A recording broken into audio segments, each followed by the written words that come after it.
Alright, The Conjuring 2.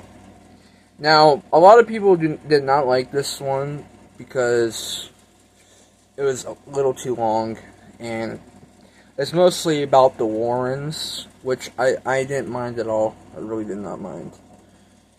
Um, Also, the nun makes its first appearance in The Conjuring, which is not really its first appearance, but the first appearance to the Warrens.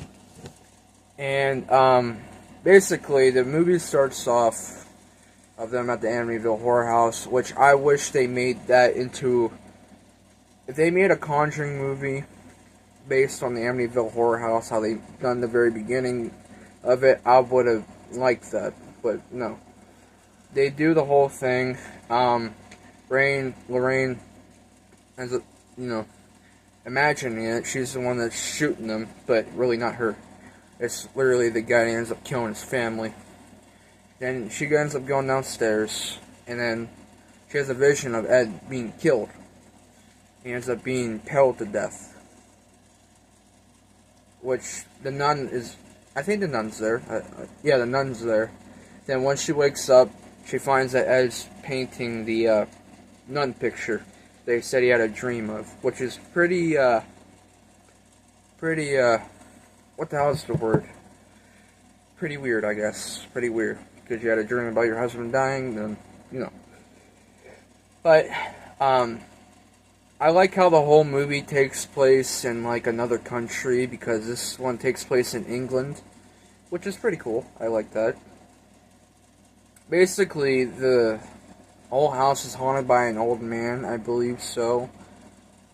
And plus, the nun follows him there, which the nun is actually called Valak. Cool, the king of snakes. I believe that's what they call her, or call it. Don't know if it's a woman or not. Well, in the nun movie it is, but anyway. There's a couple of parts that I love about the old man that ends up scaring the girl. And he's like, my house! She ends up getting scared by that. And one part where the TV ends up turning itself, and that's where he says, my house. No.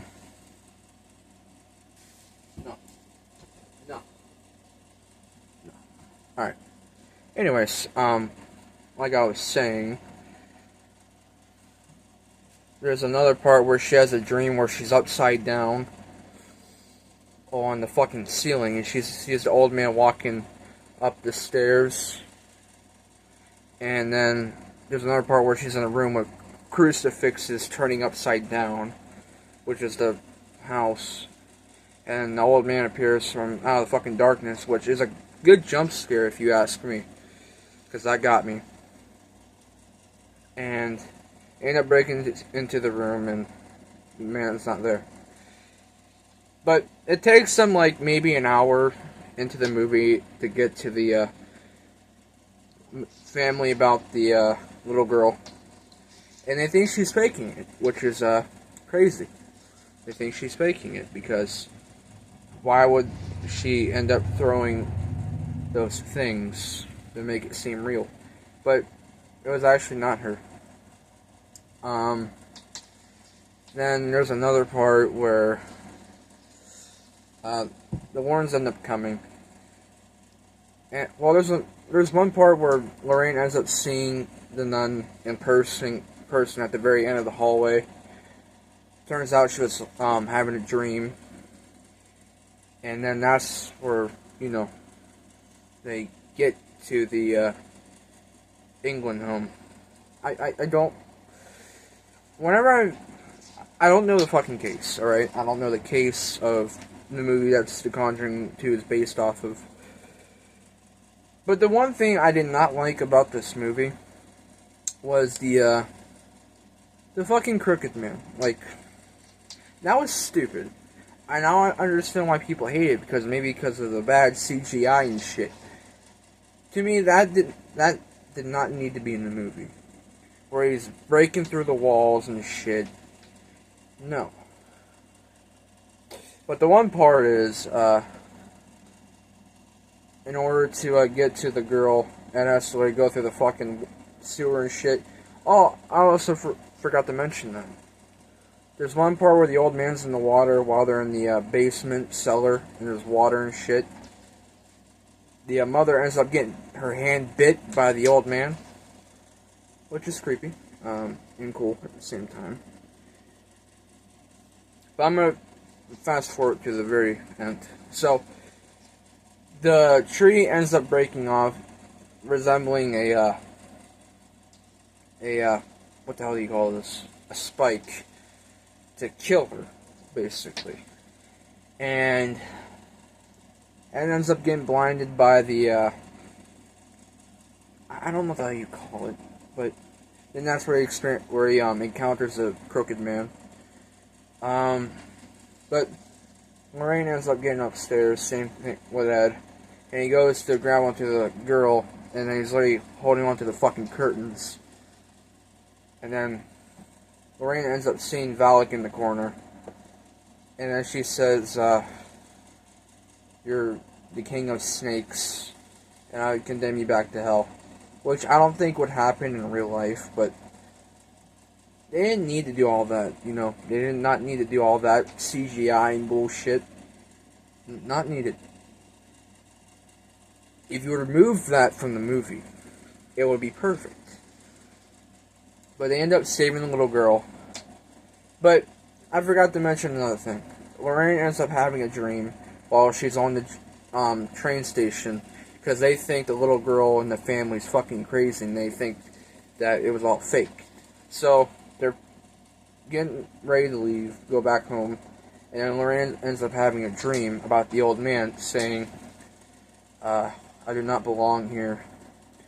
And it's the fucking nun doing it, where he's saying, help me, when you play the thing backwards. When they played it backwards, the auto recording, that gave me goosebumps. That gave me goosebumps. Yeah, it was cool. Then, shit. There's another part where Ed goes in and he turns around and the little girl's on the couch. He ends up talking to the demon, the old man, which is really Valak. And then they end up saving him, and at the very end it shows that, I don't know, the little girl, it shows the couch the old man was sitting in, or the sofa, and it said something, I'll put a picture of it up there on here, but it said something about they spent their final days in here, which is creepy. And then that's where they end up putting the little crooked man thing into their home of cursed shit. And yeah, the movie ends there. And if I had to give this movie a rating, The Conjuring 2, I'd probably give it like I give it a 7. The reason why I give it a 7 is because if they would get rid of the CGI shit, it would be a lot better. I completely agree with that. But for story-wise and jump scares, it's great. I understand why a lot of people hate it, because they might not like the CGI, or they did not like how long the movie was. It's like 2 hours. Especially the last Conjuring movie was like 2 hours. The Conjuring 4 Last Rites, which I recently did a review on. But overall, I gave it a 7. Well, for a good story and stuff, I gave it a 7.5. Now, if they got rid of the CGI, like I said before, it'll be much higher. But next is The Conjuring 3, The Devil Made Me Do It. And, yeah, I'm about to go crazy on that, because I did not like that movie. It's not scary. It was not good. But, yep, that's basically about it.